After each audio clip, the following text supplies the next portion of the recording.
of Worship, your source for commentary and discussion on worship, theology, and culture. I'm your host, Dr. Jonathan Michael Jones.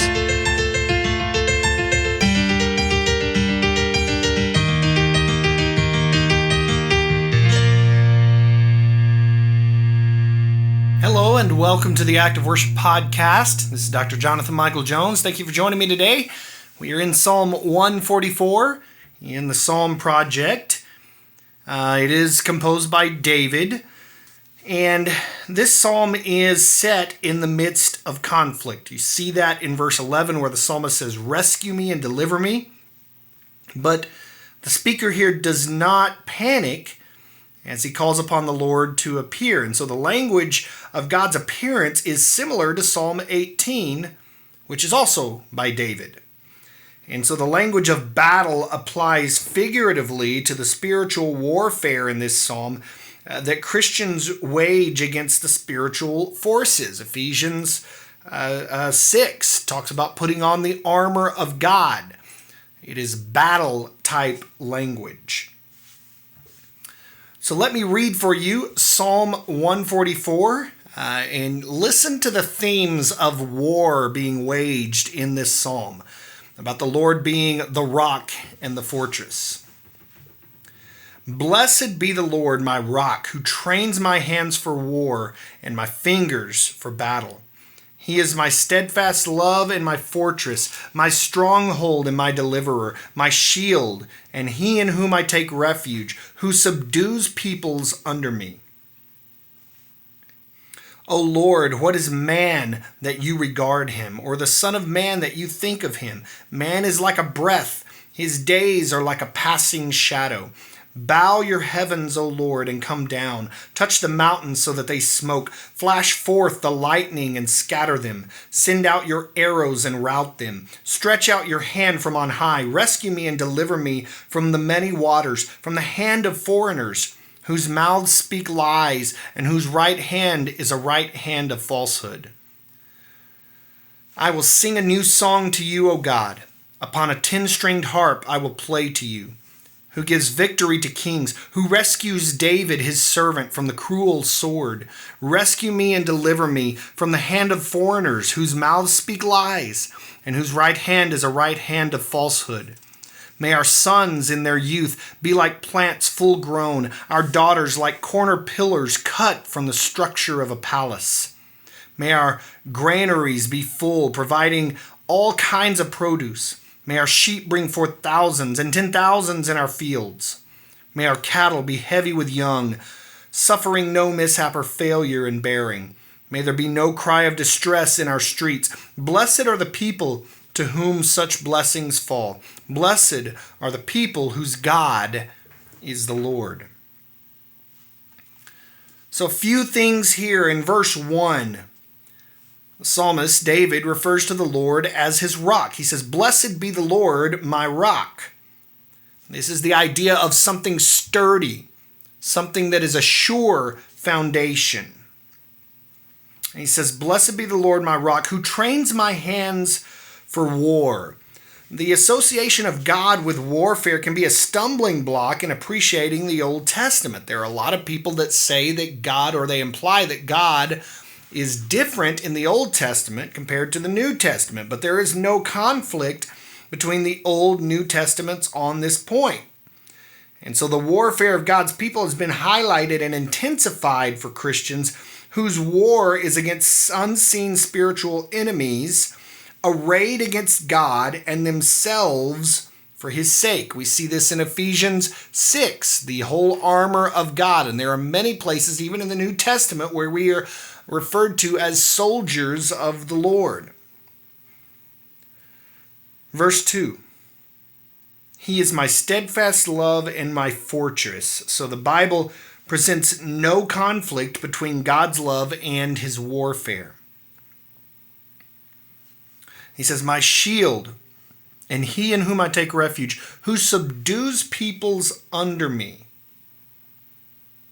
This is David writing this, and he is speaking of later faithful kings as well. And think about David as the king would have been familiar with warfare and conquering even other people. He says he subdues peoples under me. David knew what it was like to have people serving him, for people to be under him. Verse 3, what is man that you regard him? We've seen this idea, and I discussed in my previous episode that we don't deserve anything from God. So who is he, or what is man that God would even consider him?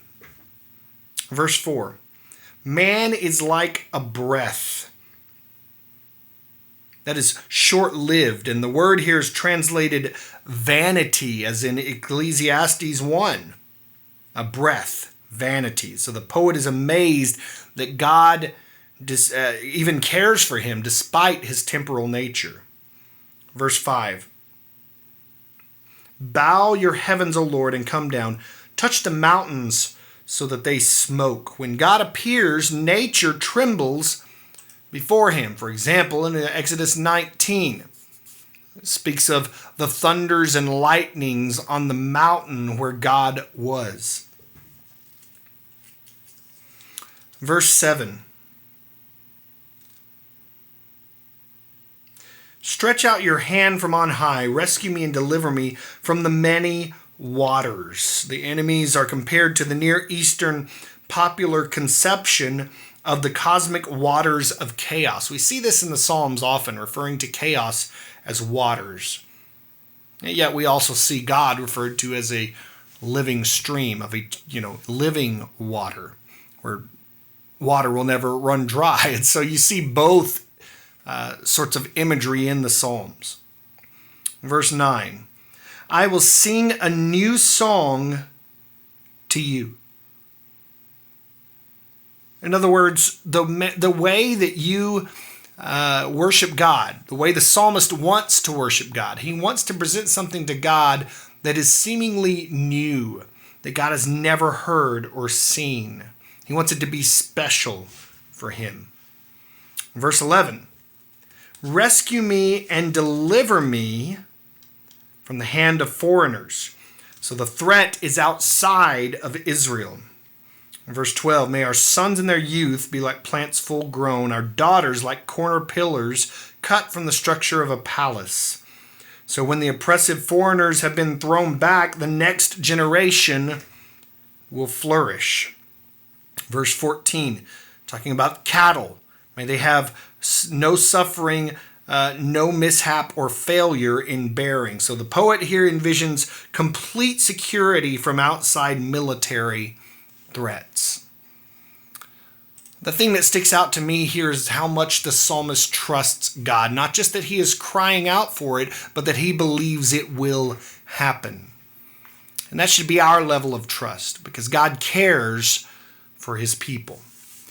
So here is Psalm 144 set to music. Thank you for listening today to the Active Worship Podcast. This is Dr. Jonathan Michael Jones.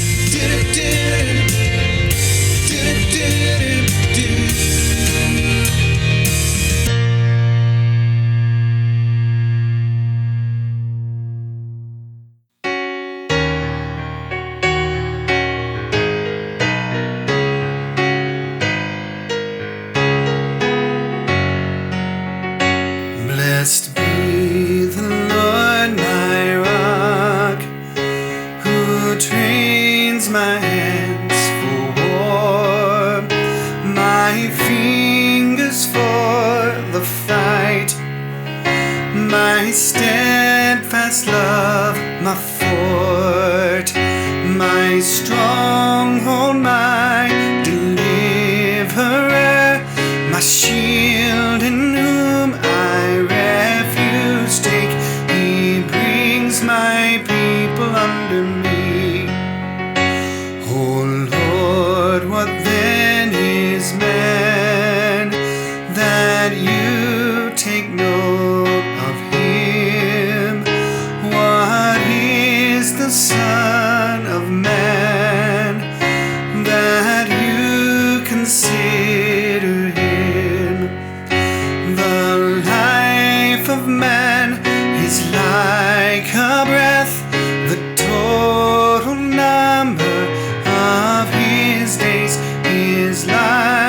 shadow passing by. Oh, bow your heavens, Lord. May you yourself come down. Yes, touch the mountain tops, that they may burn with smoke. Make lightning flash and scatter them.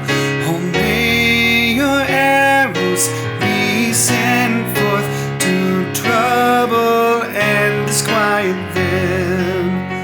From heaven stretch your hand, reach down to rescue me, and save me from the floods, the grip of foreign powers, the ones whose mouth speaks what is false, the ones whose right hand is the same, a right hand of deceitfulness.